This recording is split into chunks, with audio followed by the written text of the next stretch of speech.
Mehtab horror stories के एक और नए एपिसोड में आपका स्वागत है। तो दोस्तों, मैं आपसे कुछ कहना चाहता हूँ।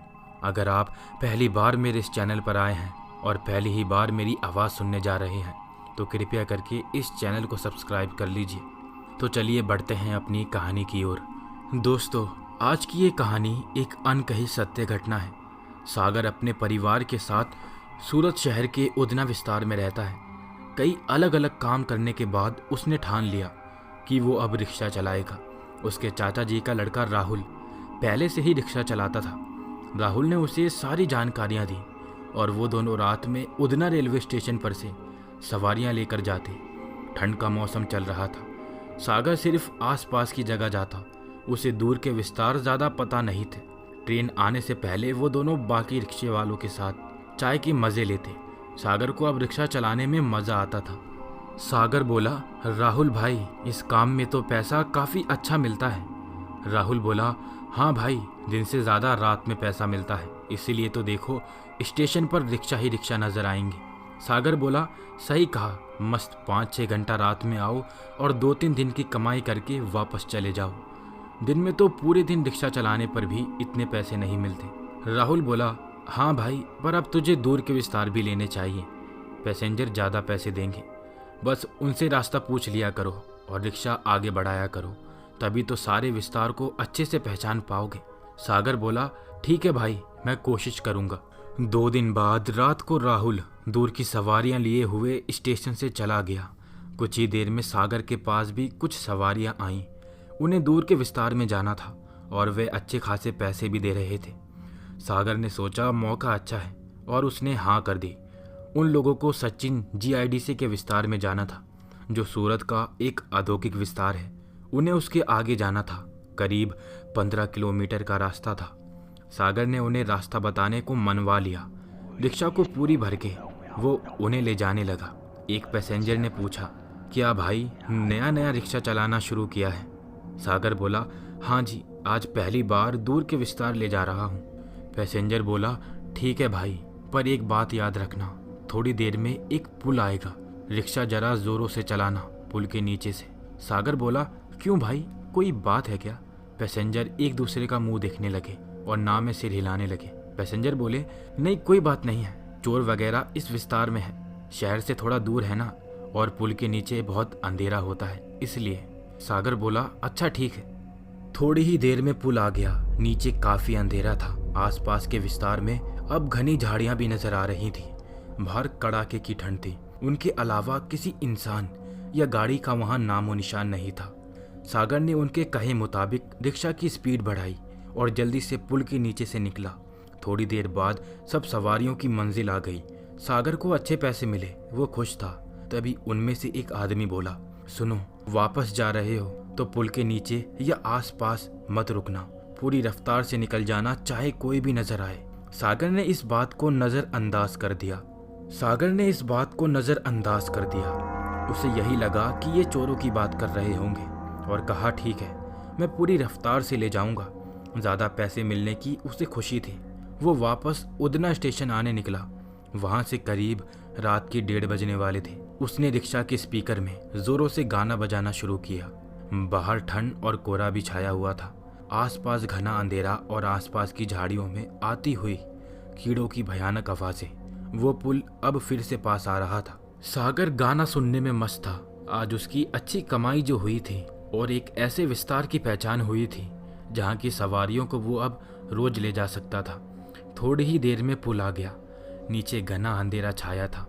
जैसे ही रिक्शा पुल के नीचे पहुंचा, वैसे ही उसे अंधेरे में एक हाथ नजर आया जो उसे रिक्शा रोकने को कह रहा था।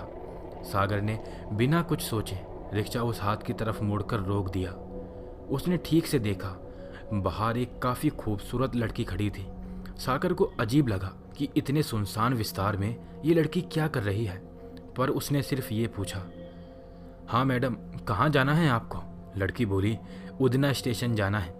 सागर ने सोचा, अकेली सवारी है, लूँ या ना लूँ? तभी वो लड़की बोली, 300 रुपये दूंगी, मुझे अकेले ही जाना है।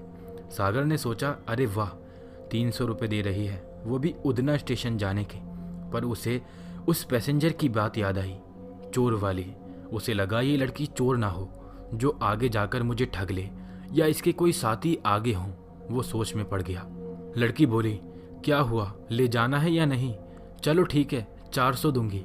सागर ये सुन खुश हो गया कि आज नसीब जोरों पर है, काफ़ी पैसों की बरसात हो रही है। वो कुछ कहता कि तभी उसके फ़ोन की घंटी बजी।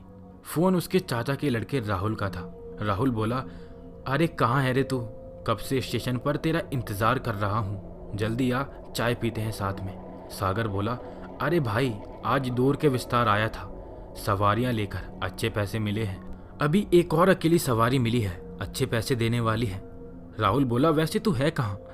सागर ने बताया, GIDC विस्तार में आया था। ये सुनते ही राहुल सुन रह गया। राहुल बोला, अभी तू कहाँ है? सागर ने बताया, एक पुल के नीचे हूँ, यहाँ एक लड़की मिली है, 400 रुपये दे रही है उधना स्टेशन आने के, उसको अब बैठा लूँ क्या? बाहर वो लड़की अभी भी अंधेरे में खड़ी सागर की हाँ का इंतजार कर रही थी। राहुल बोला, सुन मेरी बात ध्यान से, बिल्कुल भी रिक्शा के नीचे से अपना पैर तक मत रखना। सागर बोला, क्यों, क्या हुआ? राहुल बोला, जितना बोल रहा हूँ उतना कर, अब किसी भी तरह उसके पैर देख ले, पर हाँ उसको पता ना चले, इस तरीके से। सागर को राहुल की बात अजीब लगी, पर उसने किसी तरह अपने मोबाइल को नीचे गिराया और नीचे झुक के उस लड़की के पैर देखे। वो देखते ही डर से कांपने लगा, उसी ठंड में भी पसीना आने लगा। उस लड़की के पैर उल्टे थे। उसने फिर फ़ोन लिया और बोला, भाई ये तो कोई चुड़ैल लगती है। राहुल बोला, कुछ मत बोल, किसी भी तरह वहाँ से निकल जा, वरना तेरी जिंदगी खतरे में पड़ जाएगी। सागर ने खुद को संभाला और उस लड़की से कहा, मैडम मैं रिक्शा थोड़ा आगे लेता हूँ, आप चल के आगे आइए। लड़की बोली, ठीक है। जैसे ही सागर ने रिक्शा स्टार्ट किया, वैसे ही पूरी स्पीड से वहाँ से रवाना हुआ। उसने ना गड्डी देखे ना रोड, सीधा जाके उधना स्टेशन पर ही रुका। राहुल उसके पास आया। सागर अभी भी डरा हुआ था। राहुल ने उसे पानी पिलाया और शांत किया। अब सागर ठीक था। सागर बोला, भाई वो तो कोई चुड़ैल थी। राहुल बोला, अच्छा हुआ मैंने तुम्हें फ़ोन कर दिया, ना जाने तुम्हारा आज क्या होता। गलती मेरी भी है, मुझे तुम्हें पहले ही उस विस्तार के बारे में बता देना चाहिए था। सागर बोला, वो वहाँ क्या कर रही थी? मेरी सवारियों ने भी मुझे ठीक से कुछ नहीं बताया कि वहाँ कोई चुड़ैल घूमती है। राहुल बोला, सालों पहले इसी रेलवे स्टेशन से एक रिक्शे वाला एक अकेली लड़की को छोड़ने वहाँ गया था।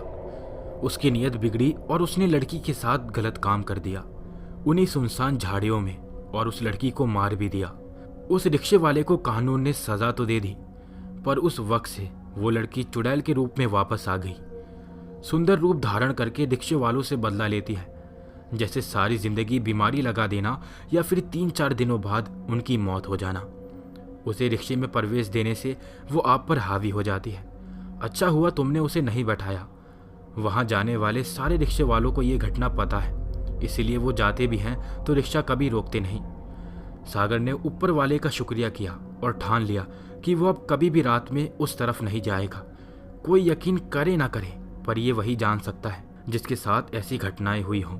आशा करता हूँ आपको ये सत्य घटना आधारित कहानी पसंद आई होगी, और अगर आपने हमारा चैनल सब्सक्राइब नहीं किया है तो जल्दी ही सब्सक्राइब कर दें, ताकि इस तरह की कहानियाँ आपको सबसे पहले देखने को मिले। अभी मैं लेता हूँ आपसे अलविदा, मिलेंगे एक और नई डरावनी